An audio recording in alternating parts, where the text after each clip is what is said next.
വചനം തിരുവചനം. ഈശോയിൽ ഏറ്റവും പ്രിയപ്പെട്ടവരെ, വചനം തിരുവചനം എന്ന ശുശ്രൂഷയിലേക്ക് എല്ലാവർക്കും സ്വാഗതം. ഇന്ന് നാം ചിന്തിക്കുന്ന വിഷയം കർത്താവിൻ്റെ അസ്തമിക്കാത്ത സ്നേഹത്തെക്കുറിച്ചാണ്.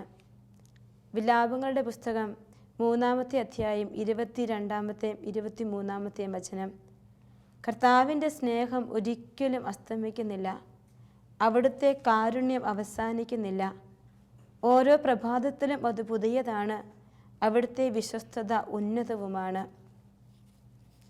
ഒരിക്കലും അസ്തമിക്കാത്ത പുതിയതായ ദൈവത്തിൻ്റെ സ്നേഹം എല്ലാ പ്രഭാതത്തിലും, എല്ലാ ദിവസവും, എല്ലാ നിമിഷവും ഞാൻ അനുഭവിക്കേണ്ടതാണ്, ഞാൻ സ്വന്തമാക്കേണ്ടതാണ്. എൻ്റെ ജീവിതത്തിൽ ഞാൻ ഒരിക്കലും നഷ്ടപ്പെടുത്താത്ത ഒന്നായിരിക്കണം ദൈവത്തിൻ്റെ സ്നേഹം. എന്ന് പറയുമ്പോൾ ദൈവത്തിൻ്റെ സ്നേഹം എനിക്ക് നഷ്ടപ്പെടുമോ? അവിടുന്ന് എന്നെ എപ്പോഴും സ്നേഹിച്ചു കൊണ്ടിരിക്കുന്നു എങ്കിൽ എൻ്റെ ജീവിതത്തിൻ്റെ ചില കുറവുകൾ കൊണ്ട്, പോരായ്മകൾ കൊണ്ട് ഈ സ്നേഹം എനിക്ക് അനുഭവിക്കാൻ പറ്റുന്നില്ല. അവിടെയാണ് ദൈവസ്നേഹത്തിൻ്റെ കുറവ് എനിക്ക് ഫീൽ ചെയ്യുന്നത്. ദൈവം എന്നെ സ്നേഹിക്കുന്നില്ല, ദൈവം എനിക്കൊന്നും തരുന്നില്ല എന്ന് നമ്മൾ പറയുമ്പോൾ ദൈവം സ്നേഹിക്കാത്തതിൻ്റെയോ ദൈവത്തിൻ്റെ സ്നേഹത്തിൻ്റെ കുറവോ അല്ല, മറിച്ച് അത് അനുഭവിക്കാൻ എനിക്ക് എവിടെയൊക്കെയോ കുറവുകൾ സംഭവിച്ചിരിക്കുന്നു, എനിക്ക് പറ്റുന്നില്ല എന്നുള്ളതാണ്. യോഹന്നാൻ്റെ സുവിശേഷം 14-ാമത്തെ അധ്യായം 15 മുതലുള്ള വചനങ്ങളിൽ നമ്മൾ വായിക്കുമ്പോൾ ഈശോ ഒരു കണ്ടീഷൻ പറയുന്നുണ്ട്. നിങ്ങൾ എന്നെ സ്നേഹിക്കുന്നുവെങ്കിൽ എൻ്റെ കൽപ്പനകൾ പാലിക്കും. ഞാൻ പിതാവിനോട് അപേക്ഷിക്കുകയും എന്നേക്കും നിങ്ങളോട് കൂടെ ആയിരിക്കാൻ മറ്റൊരു സഹായകനെ അവിടുന്ന് നിങ്ങൾക്ക് തരികയും ചെയ്യും. ഈ സത്യാത്മാവിനെ സ്വീകരിക്കാൻ ലോകത്തിന് സാധിക്കുകയില്ല, കാരണം അത് അവനെ കാണുകയോ അറിയുകയോ ചെയ്യുന്നില്ല. എന്നാൽ നിങ്ങൾ അവനെ അറിയുന്നു, കാരണം അവൻ നിങ്ങളോടൊത്ത് വസിക്കുന്നു. അപ്പോൾ എനിക്ക് ദൈവസ്നേഹത്തിൻ്റെ അനുഭവം കിട്ടുന്നില്ല എന്നുണ്ടെങ്കിൽ ഈശോ പറഞ്ഞ ഈ ഒരു കണ്ടീഷൻ, ഈ ആത്മാവിൻ്റെ സഹായം എനിക്ക് കിട്ടിയിട്ടില്ല, അല്ലെങ്കിൽ എന്നിൽ അത് രൂഢമൂലമായിട്ടില്ല. റോമാക്കാർക്ക് എഴുതിയ ലേഖനം 5-ാമത്തെ അധ്യായം 5-ാമത്തെ വചനത്തിലൊരു വചനം പറയുന്നു, പ്രത്യാശ നമ്മെ നിരാശരാക്കുന്നില്ല, കാരണം നമുക്ക് നൽകപ്പെട്ടിരിക്കുന്ന പരിശുദ്ധാത്മാവിലൂടെ ദൈവത്തിൻ്റെ സ്നേഹം നമ്മുടെ ഹൃദയങ്ങളിലേക്ക് ചൊരിയപ്പെട്ടിരിക്കുന്നുവെന്ന്. അപ്പോൾ ദൈവസ്നേഹം എൻ്റെ ജീവിതത്തിലേക്ക് ചൊരിയപ്പെടുവാൻ ഞാൻ കൂട്ടുപിടിക്കേണ്ട, അല്ലെങ്കിൽ അത് എൻ്റെ ജീവിതത്തിലേക്ക് വാരിക്കോരി ഒഴിച്ചു തരാൻ പറ്റുന്ന ഏക വ്യക്തി എന്ന് പറയുന്നത് ഈ പരിശുദ്ധാത്മാവാണ്. ആ പരിശുദ്ധാത്മാവിനോട് പറയണം, പരിശുദ്ധാത്മാവേ, ഞാൻ അങ്ങയുടേതാണ്, സ്നേഹം കൊണ്ട് എന്നെ പൊതിയണമേ എന്ന്. ആത്മാവ് ദൈവസ്നേഹം കൊണ്ട് നമ്മുടെ ഹൃദയങ്ങളെ നിറയ്ക്കും. ഈശോ പറഞ്ഞ സ്നേഹത്തിൻ്റെ കൽപ്പന പാലിക്കുവാൻ നിന്നെ സഹായിക്കുന്നതും ഈ പരിശുദ്ധാത്മാവാ. യോഹന്നാൻ്റെ സുവിശേഷം 13-ാമത്തെ അധ്യായം 34-35 വചനങ്ങളിൽ ഇങ്ങനെ വായിക്കുന്നു, ഞാൻ പുതിയൊരു കൽപ്പന നിങ്ങൾക്ക് നൽകുന്നു, നിങ്ങൾ പരസ്പരം സ്നേഹിക്കുവിൻ. ഞാൻ നിങ്ങളെ സ്നേഹിച്ചതുപോലെ നിങ്ങളും പരസ്പരം സ്നേഹിക്കുവിൻ. നിങ്ങൾക്ക് പരസ്പരം സ്നേഹമുണ്ടെങ്കിൽ നിങ്ങൾ എൻ്റെ ശിഷ്യന്മാരാണെന്ന് അതുമൂലം എല്ലാവരും അറിയും. എല്ലാവരും സ്നേഹത്തിന് വേണ്ടി ആഗ്രഹിക്കുന്നു. എല്ലാവർക്കും സ്നേഹം വേണം. സ്നേഹമുള്ള വാക്കുകൾ, സ്നേഹമുള്ള പ്രവർത്തനങ്ങൾ, പരിഗണനകൾ, ഇതെല്ലാം നമ്മളെല്ലാവരും ആഗ്രഹിക്കുന്നതാണ്. എങ്കിലും ഈ സ്നേഹം, മനുഷ്യരുടെയൊക്കെ സ്നേഹം വളരെ തുച്ഛമായി കൊച്ചു കൊച്ചു പാത്രങ്ങളിലിരിക്കുമ്പോൾ ഒരിക്കലും തടഞ്ഞു നിർത്താൻ പറ്റാത്ത കടല് പോലുള്ള ദൈവസ്നേഹത്തിൻ്റെ അഗ്നിയിലേക്ക്, ദൈവസ്നേഹത്തിൻ്റെ ആഴത്തിലേക്ക് നീയൊന്ന് എടുത്തു ചാടാൻ ഒന്ന് പരിശ്രമിച്ചു നോക്കുക. ആ സ്നേഹത്തിൻ്റെ ആഴം നിന്നെ മൂടിക്കഴിയുമ്പോൾ നിൻ്റെ ജീവിതത്തെ തമ്പുരാൻ തന്നെ സ്നേഹത്തിലേക്ക് ഇങ്ങനെ ഉപരി ഉപരി പൊക്കിക്കൊണ്ടുവരും. വിശുദ്ധരുടെ എല്ലാം ജീവിതം നാം കാണുമ്പോൾ ദൈവസ്നേഹത്തിൽ അവർ മുങ്ങിക്കുളിച്ചവരാ. ദൈവസ്നേഹത്തിൻ്റെ അഗ്നി ഹൃദയത്തിലേക്ക് കടന്നു വന്നിട്ട് ഫൗസ്തീന പുണ്യവതി ചാപ്പലിൽ പോയിരിക്കുമ്പോൾ കണ്ണുകൾ ഇങ്ങനെ നിറഞ്ഞൊഴുകുമായിരുന്നു. പുണ്യവതിയോട് ചോദിക്കും, എന്തേ നിറഞ്ഞൊഴുകുന്ന കണ്ണുകൾ എന്തു പറ്റിയെന്ന്. അപ്പോൾ എൻ്റെ ഈശോ എന്നെ സ്നേഹിക്കുന്നു, അവൻ്റെ സ്നേഹമോർത്ത് ഞാൻ കരഞ്ഞതാണ് എന്ന്. പ്രിയപ്പെട്ടവരെ, ദൈവത്തിൻ്റെ സ്നേഹം അത്ര വലുതാണ്, ഒരിക്കലും അസ്തമിക്കാത്ത ഒരു വലിയ സ്നേഹം. അവിടുന്ന് പറയുന്നു, ഈ സ്നേഹം എനിക്ക് സ്വന്തമാക്കണമെങ്കിൽ ഞാൻ പരസ്പരം സ്നേഹിക്കണം, എൻ്റെ കൂടെയുള്ളവരെ സ്നേഹിക്കണം, എൻ്റെ ചുറ്റുമുള്ളവരെ സ്നേഹിക്കണം. എൻ്റെ സ്നേഹവലയത്തിൽ നിന്ന് ഞാൻ ആരെയും മാറ്റി നിർത്താൻ പാടില്ല. യേശുവിൻ്റെ കൽപ്പനകൾ പാലിക്കുക എന്ന് പറഞ്ഞാൽ ഞാൻ യേശുവിനെ സ്നേഹിക്കുന്നതിന് തുല്യമാണ്. സ്നേഹത്തിൻ്റെ കൽപ്പനയല്ലാതെ ഒരു കൽപ്പനയും ഈശോ നമുക്ക് തന്നിട്ടില്ല. ഞാൻ നിങ്ങൾക്ക് ഒരു കൽപ്പന തരുന്നു എന്ന് ഈശോ പറഞ്ഞു. അത് സ്നേഹത്തിൻ്റെ കൽപ്പനയാണ്. യേശുവുമായി ഐക്യപ്പെടുന്നവർ പിതാവായ ദൈവവുമായി പരിശുദ്ധാത്മാവായ ദൈവവുമായി ഐക്യപ്പെടുന്നു, അവിടുത്തോട് ഒന്നായി ചേരുന്നു, തൃത്വ കുടുംബത്തിൽ അംഗമായി തീരുന്നു. നിനക്ക് തൃത്വ കുടുംബത്തിൽ അംഗമായി തീരണമെങ്കിൽ നിനക്ക് ഈശോയുടെ സ്നേഹം മതി. നിൻ്റെ മനസ്സിൽ വേറൊന്നും നിനക്ക് വേണ്ട. ഈശോയ്ക്ക് വലിയ ഉറപ്പുണ്ട്. നമ്മൾ ഈശോയെ സ്നേഹിക്കാൻ തുടങ്ങുമ്പോൾ നമ്മുടെ ജീവിതത്തെ അവിടുന്ന് എന്തൊക്കെയാക്കി മാറ്റുമെന്ന് വചനത്തിൽ അവിടെ നമ്മെ പഠിപ്പിക്കുകയാണ്. യോഹന്നാൻ 14:15 പറഞ്ഞു, നിങ്ങൾ എന്നെ സ്നേഹിക്കുന്നുണ്ടെങ്കിൽ എൻ്റെ കൽപ്പന പാലിക്കും. യേശു തരുന്ന കൽപ്പന പരസ്പരം സ്നേഹിക്കാനുള്ള കൽപ്പനയാണ്. ദൈവസ്നേഹമുള്ളവൻ സഹചരനെ സ്നേഹിക്കുമെന്നർത്ഥം. സഹോദരനെ സ്നേഹിക്കാത്തവൻ ദൈവത്തെയും സ്നേഹിക്കുന്നില്ല എന്ന് വരുന്നു. മനുഷ്യനെ സ്നേഹിക്കാനുള്ള എല്ലാ സാധ്യതകളും നിൻ്റെ ജീവിതത്തിൽ നീ വളർത്തിയെടുക്കണം. എല്ലാ മേഖലകളിലും നീ അത് വളർത്തിയെടുക്കണം. നീ ക്രിസ്തു ശിഷ്യനായി മാറുന്നത് അപ്പോഴാണ്. നിൻ്റെ ഹൃദയത്തിൽ സ്നേഹത്തിൻ്റെ മുളകൾ ഇങ്ങനെ പൊട്ടി പൊട്ടി വരുമ്പോൾ നീ ജീവിതത്തിൽ ഒരു വലിയ സന്തോഷം, ഒരു സമാധാനം ഉണ്ടാകും. സ്നേഹമില്ലാത്തടത്ത് സമാധാനമില്ല. എപ്പോഴും അസ്വസ്ഥപ്പെടുന്ന മനസ്സായിരിക്കും. എന്ത് ചെയ്താലും കുറവ് വരികയാ. ഒരു പെൺകുട്ടി വിളിച്ചിട്ട് പറഞ്ഞാൽ, യുവതിയാണ്, വിവാഹം കഴിഞ്ഞ് 1-2 ആഴ്ച കഴിഞ്ഞപ്പോൾ ചെറിയ സൗന്ദര്യപ്പിണക്കം ഭർത്താവുമായി വന്നപ്പോൾ അവൾ പറഞ്ഞതാ, ഇപ്പോൾ എനിക്കൊരു സമാധാനവുമില്ല സിസ്റ്ററെ. 100%, 101% എനിക്ക് എൻ്റെ ഭർത്താവിനെ സ്നേഹിക്കാൻ പറ്റുന്നില്ല. നല്ലത് പറഞ്ഞാലും എൻ്റെ മനസ്സിൽ അസ്വസ്ഥതയാണ്, എൻ്റെ മനസ്സിൽ സങ്കടമാണ്, ഇറിറ്റേഷനാണ്. അപ്പനെ അമ്മയും പോലും ഒരു കഞ്ഞി എടുത്തു കൊടുത്ത് സഹായിക്കാൻ പോലും എനിക്ക് പറ്റുന്നില്ല. സ്നേഹത്തിന് എവിടെ ഒരു കുഞ്ഞ് വിള്ളലുകൾ സംഭവിച്ചിരിക്കുന്നു. സ്നേഹമില്ലാത്തടത്ത് സമാധാനത്തിൻ്റെ കുറവുണ്ട്. എന്നാൽ ഈശോ പറയുക, നിനക്കൊരു സമാധാനം വേണോ? നീ മനുഷ്യരെ സ്നേഹിക്കാൻ തുടങ്ങണം. നീ ഈശോയെ സ്നേഹിക്കാൻ തുടങ്ങണം. സഹചരെ സ്നേഹിക്കാൻ തുടങ്ങണം. നീ ആയിരിക്കുന്ന സാഹചര്യങ്ങളെ പോലും നീ സ്നേഹിക്കാൻ തുടങ്ങണം. അവിടെയാണ് നിനക്ക് സ്നേഹത്തിൻ്റെ അനന്തരഫലമായ സമാധാനം നിൻ്റെ ജീവിതത്തിലേക്ക് കടന്നു വരിക. ഈശോയെ സ്നേഹിക്കുമ്പോൾ ഈശോ പറയുന്നു, ഈശോയുടെ കൽപ്പന നീ പാലിക്കാൻ തുടങ്ങുമെന്ന്. ദൈവകൽപ്പനകൾ പാലിക്കാൻ നിനക്ക് പറ്റാതെ വരുന്നതിൻ്റെ ഒറ്റൊരു കാരണം നീ ഈശോയെ സ്നേഹിക്കാൻ പറ്റാത്തത് കൊണ്ടാണ്. ഈശോ രണ്ടാമതൊരു കാര്യം പറയുന്നു, നിനക്കൊരു സമ്മാനം വെച്ചിട്ടുണ്ട്. നീ ഈശോയെ സ്നേഹിച്ചാൽ ഞാൻ അവനെ സ്നേഹിക്കുകയും എന്നെ അവന് വെളിപ്പെടുത്തുകയും ചെയ്യും. യോഹന്നാൻ്റെ സുവിശേഷം 14-ാമത്തെ അധ്യായം 21-ാമത്തെ വചനം ഇങ്ങനെ പറയുന്നു, എൻ്റെ കൽപ്പനകൾ സ്വീകരിക്കുകയും പാലിക്കുകയും ചെയ്യുന്നവനാണ് എന്നെ സ്നേഹിക്കുന്നത്. എന്നെ സ്നേഹിക്കുന്നവനെ എൻ്റെ പിതാവും സ്നേഹിക്കും. ഞാനും അവനെ സ്നേഹിക്കുകയും എന്നെ അവന് വെളിപ്പെടുത്തുകയും ചെയ്യും. അപ്പോൾ ഞാൻ എൻ്റെ ദൈവത്തെ സ്നേഹിക്കാൻ തുടങ്ങുമ്പോൾ ദൈവം എനിക്ക് തന്നെ വെളിപ്പെടുത്തുകയാണ്. സ്നേഹം അനുഭവിക്കുന്നവനാണ് ദൈവത്തെ അറിയുന്നത്. ദൈവ അനുഭവം വേണമെന്ന് പറഞ്ഞ് നമ്മൾ ദാഹിച്ച് പ്രാർത്ഥിക്കുമ്പോൾ ദൈവത്തെ സ്നേഹിക്കാൻ തുടങ്ങുമ്പോൾ ഈ ദൈവ അനുഭവം എൻ്റെ ജീവിതത്തിലേക്ക് വരും. സ്നേഹിക്കുന്നവനാണ് അവിടുന്ന് സ്വയം വെളിപ്പെടുത്തി കൊടുക്കുക. നിൻ്റെ ജീവിതത്തിൽ നീ സ്നേഹം മറ്റുള്ളവർക്ക് കൊടുക്കുക, ഒപ്പം സ്വീകരിക്കുക. അപ്പോൾ നീ ദൈവത്തെ അറിയുന്നവനായി തീരും. സ്നേഹം ആസ്വദിക്കാതെ ആത്മീയനും ഭക്തനുമാണെന്ന് നടിക്കുന്നവൻ കാപട്യമുള്ളവനാ. യഥാർത്ഥ ഭക്തന് പ്രണയിക്കാതിരിക്കാൻ പറ്റില്ല. ഈ വചനങ്ങൾ നമ്മൾ വായിച്ച് കടന്നു പോകുമ്പോൾ ഈശോ പറയുക, നീ ഞാനുമായൊരു പ്രണയത്തിലേക്ക് വരിക, ഒരു പ്രേമബന്ധത്തിലേക്ക്, ഒന്നിനും മുറിച്ചു മാറ്റാൻ പറ്റാത്ത അഗാധമായ പ്രണയത്തിലേക്ക് കടന്നു വരുവാൻ ഈശോ നമ്മെ ഓർമ്മിപ്പിക്കുകയാണ്. മൂന്നാമത്തെ കാര്യം ഈശോ പറയുന്നു, നീ എന്നെ സ്നേഹിക്കുന്നുണ്ടെങ്കിൽ യോഹന്നാൻ 14:19 ഞാൻ ജീവിക്കുന്നു, അതിനാൽ നിങ്ങളും ജീവിക്കുന്നുവെന്ന് ഈശോ പറയുന്നു. ഒന്നാമത് ഈശോ പറഞ്ഞു, നീ എന്നെ സ്നേഹിച്ചാൽ നീ എൻ്റെ കൽപ്പന പാലിക്കുമെന്ന്. രണ്ടാമത് ഈശോ പറഞ്ഞു, നീ എന്നെ സ്നേഹിച്ചാൽ എന്നെ നിനക്ക് ഞാൻ വെളിപ്പെടുത്തി തരുമെന്ന്.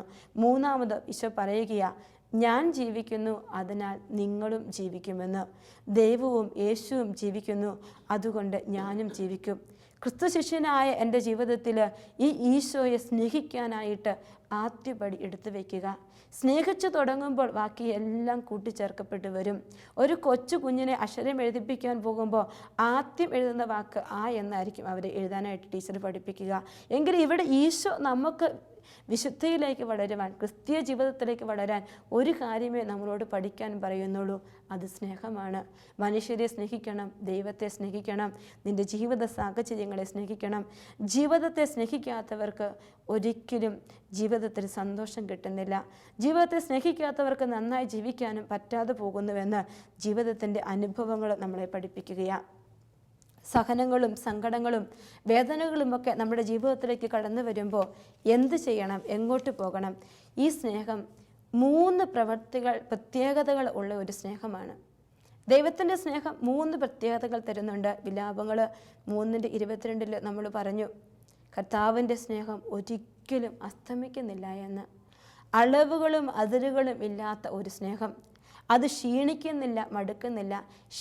സ്നേഹിച്ച് ക്ഷീണിക്കാൻ അവിടത്തേക്ക് അറിയത്തില്ല. സ്നേഹിച്ച് മടുത്തിട്ടുമില്ല. ഞാൻ സ്നേഹിച്ചില്ലെങ്കിലും എൻ്റെ ഈശോ എന്നെ സ്നേഹിച്ചു കൊണ്ടിരിക്കുന്നു.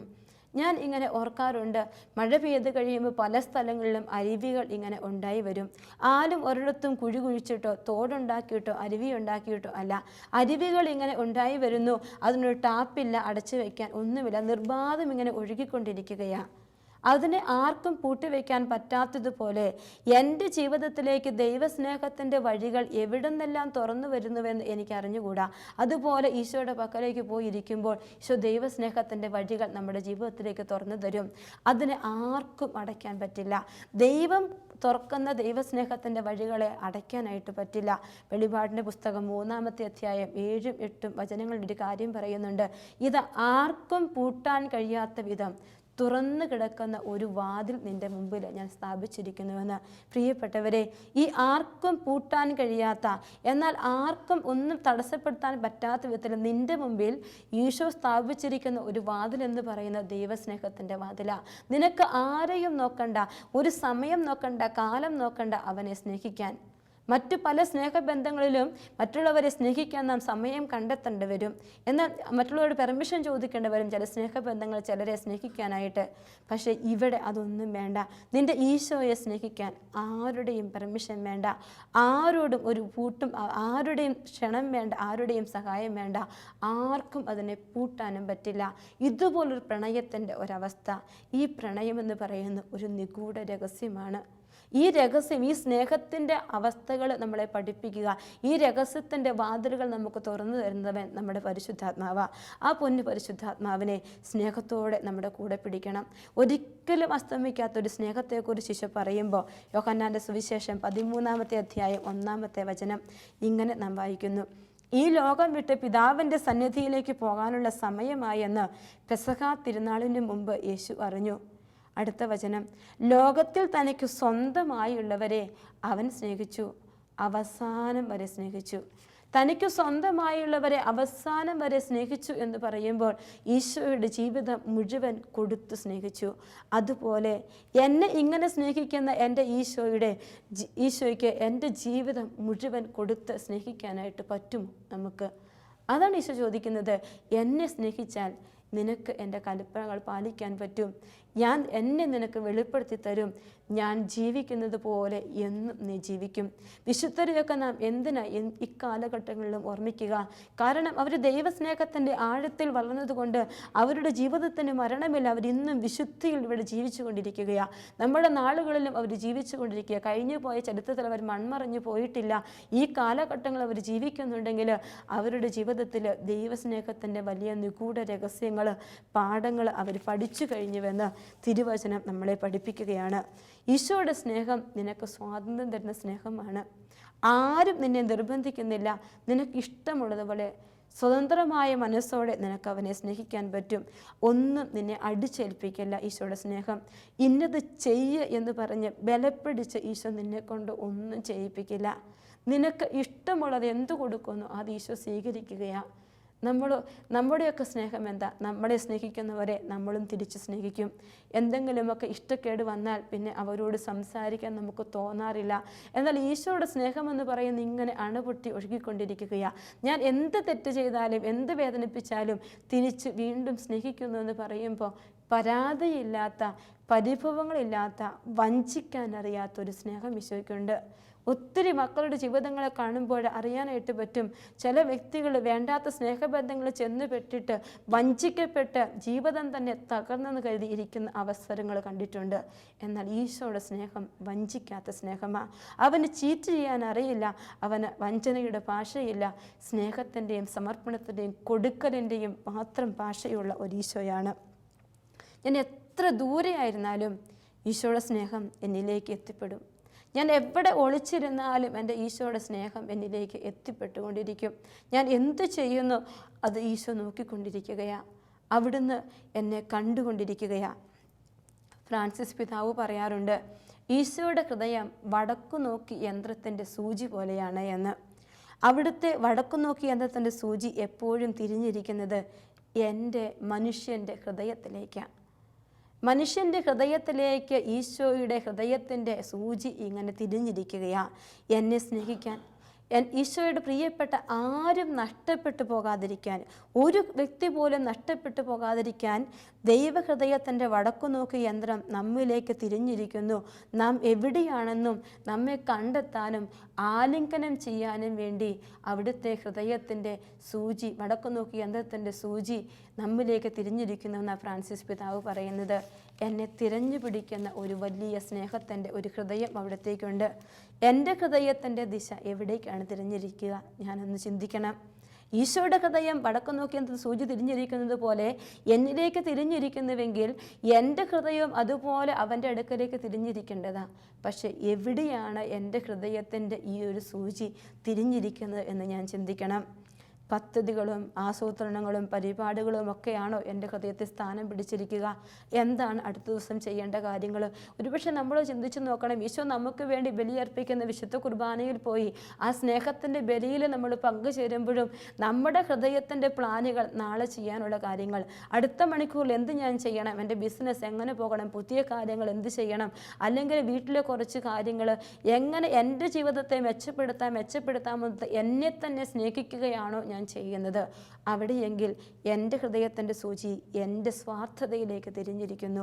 എൻ്റെ ഹൃദയം എൻ്റെ സ്വാർത്ഥതയിലേക്ക് തിരിഞ്ഞിരിക്കുമ്പോൾ അവിടെ സ്നേഹമില്ല, അവിടെ ദൈവസ്നേഹമില്ല, മനുഷ്യ സ്നേഹമില്ല. അവിടെ നിരാശകളും തകർച്ചകളും പതർച്ചകളും മാത്രമേ ഉള്ളൂ എന്ന് ഈശോ നമ്മളെ പഠിപ്പിക്കുകയാണ്. എന്നാൽ ഈശോയുടെ ഹൃദയം എന്നിലേക്ക് തിരിഞ്ഞിരിക്കുന്നത് പോലെ എൻ്റെ ഹൃദയം ഈശോയിലേക്ക് തിരിഞ്ഞിരിക്കണം. എൻ്റെ ഹൃദയം പിന്തുടരുന്നത് ആരെയാണ്? എന്തിനെയാണ്? എൻ്റെ നിധി ഇരിക്കുന്നത് എവിടെയാണ്? ഈശോ മത്തായിയുടെ സുവിശേഷം 6-ാമത്തെ അധ്യായം 21-ാമത്തെ വചനത്തിൽ പറയുന്നുണ്ട്, നിന്റെ നിക്ഷേപം എവിടെയോ അവിടെയായിരിക്കും നിന്റെ ഹൃദയവുമെന്ന്. അപ്പോൾ എൻ്റെ നിക്ഷേപം മുഴുവൻ എൻ്റെ ഈശോയുടെ സ്നേഹത്തിലേക്ക് ഞാൻ ചേർത്ത് വെച്ചിട്ടുണ്ട് എങ്കിൽ ആ വലിയ നിധി, എൻ്റെ ഈശോയുടെ സ്നേഹത്തിൻ്റെ നിധി എന്നിലേക്ക് തന്നെ വന്നു ചേരും. കാരണം ഇത് ഒരു വലിയ കാന്തിക വലയമാണ്. മനുഷ്യഹൃദയവും ദൈവഹൃദയവും. എൻ്റെ ഹൃദയം ഇരുമ്പും തമ്പുരാൻ്റെ ഹൃദയവും കാന്തവുമാണ്. ഞാൻ അവൻ്റെ അടുക്കലേക്ക്, അവൻ എപ്പോഴും എന്നെ കാന്തം കൊണ്ട് ഇങ്ങനെ ആകർഷിച്ചു കൊണ്ടിരിക്കുകയാണ്. അവൻ്റെ കയ്യിലിരിക്കുന്നത് മുഴുവൻ എനിക്ക് തരാൻ അവൻ തയ്യാറാണ്. അല്പം ചേർന്ന് നിന്ന് കൊടുത്താൽ മതി. പകരം കാന്തത്തിൻ്റെ ദിശകൾ ഓപ്പോസിറ്റായിരിക്കും. വിഘടിക്കുന്നത് പോലെ പലപ്പോഴും നമ്മുടെ ഹൃദയവും ഈശോയുടെ ഹൃദയവും തമ്മിൽ വിഘടിച്ചിരിക്കുകയാണോ? അങ്ങനെയെങ്കിൽ അടുക്കാൻ എനിക്ക് പറ്റില്ല. അപ്പോൾ അവൻ്റെ ആലിംഗനത്തോടോ ആകർഷണത്തോടോ ഞാൻ ചേരാതെ വരുമ്പോൾ എൻ്റെ ജീവിതത്തിൽ പ്രശ്നങ്ങളും പ്രതിസന്ധികളും കടന്നു വരുമെന്ന് ഈശോ നമ്മളെ പഠിപ്പിക്കുകയാണ്. ഈശോയുടെ ഹൃദയത്തിൽ രണ്ട് നിധികൾ മാത്രമേ ഉള്ളൂ. ഈശോയുടെ ഹൃദയത്തിന് 2 നിധികളുണ്ട്. ഒന്ന് പിതാവായ ദൈവം, രണ്ടാമത് മനുഷ്യ മക്കളായ നമ്മൾ ഓരോരുത്തരും. ഈശോയുടെ ദിവസങ്ങൾ 2 കാര്യങ്ങൾക്ക് വേണ്ടിയാണ് ഈശോ മാറ്റിവെച്ചത്. സുവിശേഷം മുഴുവൻ നാം കാണുമ്പോൾ, നമുക്ക് വായിക്കുമ്പോൾ മനസ്സിലാക്കാനായിട്ട് പറ്റും. ഒന്നാമത്തെ കാര്യം, രാത്രി മുഴുവൻ പിതാവിനോട് പ്രാർത്ഥിച്ച് സംഭാഷിച്ച് ചെലവഴിച്ച ഒരു കാര്യം. രണ്ടാമത് ഈശോ മാറ്റിവെച്ചതെന്ന് ചോദിച്ചാൽ മനുഷ്യ മക്കളോട് കൂടെയായിരിക്കാൻ വേണ്ടി. തൻ്റെ അടുക്കലേക്ക് വരുന്ന ഓരോ മക്കളുടെയും കൂടെ ഇരിക്കാൻ, ഇറങ്ങിച്ചെല്ലാൻ വേണ്ടി ജീവിതത്തിൻ്റെ ഏറിയ പങ്കും ഈശോ മാറ്റിവെച്ചു. പകൽ സമയം മുഴുവൻ നമ്മുടെ കൂടെ ഇരുന്നു. രാത്രി മുഴുവൻ പിതാവിനോട് പ്രാർത്ഥിച്ച ഒരു ഈശോയെ നമ്മൾ കാണുന്നുണ്ട്. പിതാവും നമ്മളും മാത്രം അടങ്ങിയിരിക്കുന്ന നിധിയാണ് ഈശോയുടെ ഹൃദയം എന്ന് പറയുക. ചെറിയ കാര്യത്തിന് പോലും പൊട്ടിത്തെറിക്കുന്ന ഒരു ഹൃദയം എനിക്കുണ്ടോ? അങ്ങനെയെങ്കിൽ എൻ്റെ ജീവിതത്തിൽ ഈ നിധി ഞാൻ സ്വന്തമാക്കിയിട്ടില്ല. എൻ്റെ ഹൃദയത്തിൽ ഉണ്ടായിരിക്കേണ്ട 2 നിധികൾ ദൈവവും എൻ്റെ സഹചര്യമാണ്. ദൈവവും എൻ്റെ സഹചര്യം ഉണ്ട് എങ്കിൽ അവിടെ ആ സ്നേഹം പൂർണ്ണമാവുകയാ. ഈശോയെ പോലെ എനിക്ക് ചെയ്യാനായിട്ട് പറ്റും. അപ്പോൾ എൻ്റെ ഹൃദയത്തിൽ 3 കാര്യങ്ങൾ എനിക്ക് ചെയ്യാനായിട്ട് പറ്റണം. ഒന്നാമത്തെ കാര്യം, ഞാൻ അന്വേഷിക്കുന്ന വ്യക്തിയായി മാറണം. രണ്ടാമത്തെ കാര്യം, ഞാൻ ഉൾച്ചേരുന്ന വ്യക്തിയായി മാറണം. മൂന്നാമത്തെ കാര്യം, ഞാൻ ആനന്ദിക്കുന്ന വ്യക്തിയായി മാറണം. അന്വേഷിക്കുന്ന വ്യക്തിയായി മാറുക എന്ന് പറയുമ്പോൾ എന്താണ് ഞാൻ അന്വേഷിക്കേണ്ടത്? ഈശോ എന്നെ സ്നേഹിച്ചുവെങ്കിൽ, ഈശോ എനിക്ക് വേണ്ടി ഇങ്ങനെ തിരഞ്ഞുകൊണ്ടിരിക്കുകയാണ് എങ്കിൽ, ഈശോയുടെ ഹൃദയം എൻ്റെ ഒപ്പം നടക്കുന്നുവെങ്കിൽ ഞാൻ എന്താണ് അന്വേഷിക്കേണ്ടത്? ഞാൻ അന്വേഷിക്കേണ്ടത് ഈശോയുടെ സ്നേഹത്തെക്കുറിച്ച് മാത്രമാണ്. എവിടെ എനിക്ക് ഈശോയുടെ സ്നേഹം കൊടുക്കാൻ പറ്റുന്നു, ആരൊക്കെ ഈശോയുടെ സ്നേഹത്തിൽ നിന്ന് നഷ്ടപ്പെട്ടു പോയിട്ടുണ്ട്, അവരെയൊക്കെ ഞാൻ എങ്ങനെ ചേർത്ത് പിടിക്കും? അതിനുള്ള വഴികൾ എന്താണ്? അതുമാത്രമാണ് ഞാൻ അന്വേഷിക്കേണ്ടതെന്ന് തമ്പുരാൻ നമ്മളോട് പറയുകയാണ്. ലൂക്കായുടെ സുവിശേഷം നമ്മൾ കാണുന്നുണ്ട്. 15-ാമത്തെ അധ്യായത്തിൽ ഈശോയുടെ ഹൃദയം ഈ അന്വേഷിക്കൽ നടത്തിയിട്ടുണ്ട്. ഈശോയുടെ ഹൃദയം അന്വേഷിച്ച് പോവുകയാ. എന്താണ്? നഷ്ടപ്പെട്ടു പോയ ഒരാടിനെ തമ്പുരാൻ ഇങ്ങനെ അന്വേഷിച്ച് പോകുന്നത് നമ്മൾ വിശുദ്ധ വചനത്തിൽ കാണുന്നു. തൻ്റെ ആലയിലിരുന്ന 100 ആടുകളിൽ ഒരെണ്ണം നഷ്ടപ്പെട്ടപ്പോൾ 99 അവിടെ ഏൽപ്പിച്ചിട്ട് ഒരെണ്ണത്തെ തേടി ഇങ്ങനെ അന്വേഷിച്ച് പോവുകയാണ് നമ്മൾ കാണുന്നു. ലൂക്കാ 15:1 മുതൽ 7 വരെയുള്ള വചനങ്ങളിൽ ഈശോ വചനം പറയുന്നു. 4-ാമത്തെ വചനം, തനിക്ക് 100 ആടുകൾ ഉണ്ടായിരിക്കെ അവയിൽ ഒന്ന് നഷ്ടപ്പെട്ടാൽ 99 മരുഭൂമിയിൽ വിട്ടിട്ട് നഷ്ടപ്പെട്ടതിനെ കണ്ടുവിട്ടുവോളം തേടിപ്പോകാത്ത ഇടയൻ ഏതുണ്ട് എന്ന്. ഈ ഒരു അന്വേഷണം, അത് എൻ്റെ ഹൃദയത്തെ ദൈവസ്നേഹം കുടികൊള്ളുന്നുണ്ട് എങ്കിൽ ഈ ഒരു അന്വേഷണം എനിക്കുണ്ടാവും. നിങ്ങൾ എന്നോടുകൂടെ സന്തോഷിക്കുമെന്ന് പറഞ്ഞ് ആ തിരിച്ചു കിട്ടിയ ആടിനെ ഓർത്ത് സന്തോഷിക്കുന്ന ഒരു ഇടയനെ കാണുന്നുണ്ട്. അതുപോലെ വേണം എൻ്റെ ഹൃദയത്തിൽ ദൈവസ്നേഹമുണ്ട് എങ്കിൽ ആരൊക്കെ എവിടെയൊക്കെ നഷ്ടപ്പെട്ടു പോകുന്നോ അവരെയൊക്കെ തിരഞ്ഞ് ഞാൻ ഇറങ്ങണം. ജീവിതത്തിൽ ചില ത്യാഗങ്ങൾ ഞാൻ ഏറ്റെടുക്കണം. എൻ്റെ ഹൃദയം ഈശോയുടെ ഹൃദയവുമായി ചേർത്ത് വയ്ക്കുമ്പോൾ ഈശോ വഴി പറഞ്ഞു തരും. ഒരിക്കൽ ഒരു ചേച്ചി എന്നോട് പറഞ്ഞത്, നല്ല പ്രാർത്ഥിക്കുന്ന ഒരു ചേച്ചിയാണ്. ചേച്ചി ഇവിടെ ഇരുന്ന് പ്രാർത്ഥിക്കുമ്പോൾ ചേച്ചിയോട് തമ്പുരാൻ ഇങ്ങനെ ദുബായ് എന്ന് എഴുതി കാണിച്ചിട്ട് ഒരു തത്തമ്മയും 112 റൂം നമ്പറും എന്ന് പറഞ്ഞു. അപ്പോൾ ഇത് എന്താണ് സംഭവം ഈശോയോട് വീണ്ടും ചോദിച്ചപ്പോൾ ഈശോ പറയുകയാ, ദുബായിൽ നിന്ന് നാളെ നിന്നെ ഒരാൾ വിളിക്കും. അവരുടെ ഒരു വ്യക്തിയെ കാണാതെ പോയിട്ടുണ്ട്. അതുകൊണ്ട് ഇന്ന സ്ഥലത്താണ് അടയാളം. ഈ തത്തമ്മ ഇരിക്കുന്ന ഫ്ലാറ്റിൽ 112-ാമത്തെ മുറിയിൽ അമ്മച്ചി ഉണ്ടെന്ന് നീ അവർക്ക് പറഞ്ഞു കൊടുക്കണമെന്ന്. പ്രിയപ്പെട്ടവരെ, ഇവിടെ ഇരുന്നു കൊണ്ട് പോലും നഷ്ടപ്പെട്ടു പോകുന്ന ആളെ അന്വേഷിച്ച് പോകാൻ തക്ക വിധമുള്ള ഒരു കൃപ ദൈവം നിൻ്റെ ഹൃദയവും ഈശോയുടെ ഹൃദയവും ചേർന്നിരിക്കുമ്പോൾ നിനക്ക് തരും. ഇതാണ് തമ്പുരാൻ പറഞ്ഞത്, ഞാൻ എന്നെ സ്നേഹിക്കുന്നവന് എന്നെ തന്നെ വെളിപ്പെടുത്തി കൊടുക്കുമെന്ന്. ഈശോ ചെയ്യുന്ന അതേ പ്രവൃത്തി എനിക്കും നിങ്ങൾക്കും ചെയ്യണമെങ്കിൽ ഞാൻ എൻ്റെ ഹൃദയം ഈശോയുടെ ഹൃദയത്തോട് ചേർത്ത് വെക്കണം. ആ കാന്ത വലയത്തിലേക്ക് ചേർന്നിരിക്കുമ്പോൾ എൻ്റെ ഈശോ എന്നെ അനുഗ്രഹിക്കും. രണ്ടാമത്തെ കാര്യം, ഉൾച്ചേരുന്ന ഒരവസ്ഥ. ദിവ്യകാരുണ്യ ഈശോയോട് ഉൾച്ചേരുന്ന ഒരവസ്ഥ എനിക്കുണ്ടാവണം. ഈശോ എന്താ ചെയ്തേ? ഒത്തിരി പാപികളും ബലഹീനരും വിശുദ്ധരുമായ ആളുകളെല്ലാം ദേവാലയത്തിൽ വന്നിരിക്കുമ്പോൾ അവനൊരു ഗോതമ്പ് രൂപത്തിൽ അവിടെ എഴുന്നള്ളി വരികയാണ്. എല്ലാവരും വിശുദ്ധരല്ലല്ലോ, അതുകൊണ്ട് ഇറങ്ങി വരണ്ടല്ലോ, എല്ലാവരുടെയും നാവിലേക്ക് പോകണ്ടല്ലോ, വിശുദ്ധരുടെ മാത്രം നാവിലേക്ക് പോയാൽ മതിയല്ലോ എന്ന് ഈശോ ചിന്തിച്ചില്ല. ഓരോ ഈശോയെ സ്വീകരിക്കാൻ ആരൊക്കെ വന്നോ അവരുടെയൊക്കെ ഹൃദയത്തിലേക്ക്, ജീവിതത്തിലേക്ക് ഉൾച്ചേരുന്ന ഒരു ഈശോയെ നാം കാണുന്നു. ഈശോയുടെ പല ജീവിതകാലത്ത് ചുങ്കക്കാരോടും പാപികളോടും എല്ലാം അവിടുന്ന് ഉൾച്ചേർന്നു. അതുപോലെ ഉൾച്ചേരൽ നമ്മുടെ ജീവിതത്തിൽ ഉണ്ടാകുമ്പോൾ ഈശോ നമുക്ക് തരുന്ന 3-ാമത്തെ സമ്മാനമെന്ന് പറയുക ആനന്ദമാണ്. ദൈവത്തിൽ നിന്ന് വലിയ ഒരു ആനന്ദം, ദൈവസ്നേഹത്തിൻ്റെ ആനന്ദം നമുക്ക് സ്വന്തമാക്കാൻ പറ്റും. ഇതാണ് ഈശോ നമ്മിൽ നിന്ന് ആവശ്യപ്പെടുക. ഈ സ്നേഹത്തിൻ്റെ വലിയ അടയാളം നമ്മുടെ ജീവിതത്തിലുണ്ടാവാൻ നമ്മൾ ആഗ്രഹിക്കട്ടെ. അതിനുവേണ്ടി നമുക്ക് പരിശ്രമിക്കാം. ഈശോയെ, ഈ വലിയ ദൈവസ്നേഹം എനിക്ക് തരണം. നിൻ്റെ പ്രമാണങ്ങൾ അനുസരിക്കുമ്പോൾ നിന്നെ തന്നെ നീ എനിക്ക് വെളിപ്പെടുത്തി തരുമെന്ന് പറഞ്ഞല്ലോ. നിൻ്റെ ഹൃദയം എൻ്റെ നേരെ തിരിഞ്ഞിരിക്കുന്ന അതേ അനുഭവം അത് എനിക്ക് വേണം. നമുക്ക് ഈശോയോട് പ്രാർത്ഥിക്കാം. കണ്ണുകളടച്ച് കരങ്ങൾ കൂട്ടിപ്പിടിക്കാം. നല്ല ഈശോയെ, അവിടുത്തെ ഹൃദയം എപ്പോഴും എന്നെ തിരഞ്ഞുകൊണ്ടിരിക്കുകയാണ്. അങ്ങയുടെ സ്നേഹം ഒരിക്കലും അസ്തമിച്ചിട്ടില്ല. എല്ലാ നിമിഷവും എൻ്റെ ജീവിതത്തിലേക്ക് അത് ചൊരിഞ്ഞുകൊണ്ടിരിക്കുകയാണ്. എൻ്റെ ജീവിതത്തിൽ ഈ സ്നേഹത്തിൻ്റെ വലിയ അനുഭവം പങ്കുവയ്ക്കാനുള്ളൊരു കൃപ നീ എനിക്ക് തരണം. നിന്നെ അനുഭവിക്കാൻ, നിന്നെ സ്നേഹിക്കാൻ, ദൈവസ്നേഹത്തിൻ്റെ അനുഭവങ്ങളുടെ നീർച്ചാലുകൾ എൻ്റെ കരങ്ങൾ വഴി കർത്താവെ കൊടുക്കാൻ എന്നെ അനുഗ്രഹിക്കണേ. എൻ്റെ ജീവിതത്തിൻ്റെ ആയിരിക്കുന്ന സാഹചര്യങ്ങൾ, സങ്കടങ്ങളാവാം, വേദനകളാവാം, എല്ലാം സമർപ്പിച്ചിട്ട് അവിടെയെല്ലാം ദൈവസ്നേഹം ഒഴുകിയിറങ്ങാൻ ഞാൻ ആഗ്രഹിക്കുന്നു. ഈശോയെ, പൂർണ്ണ ഹൃദയത്തോടെ നിന്നെ സ്നേഹിക്കാൻ എന്നെ പഠിപ്പിക്കണേ. അതിനുള്ള കൃപ എനിക്ക് തരണമേ എന്ന് പ്രാർത്ഥിക്കുന്നു. നിത്യം പിതാവും പുത്രനും പരിശുദ്ധാത്മാവുമായ സർവേശ്വര. ആമേൻ.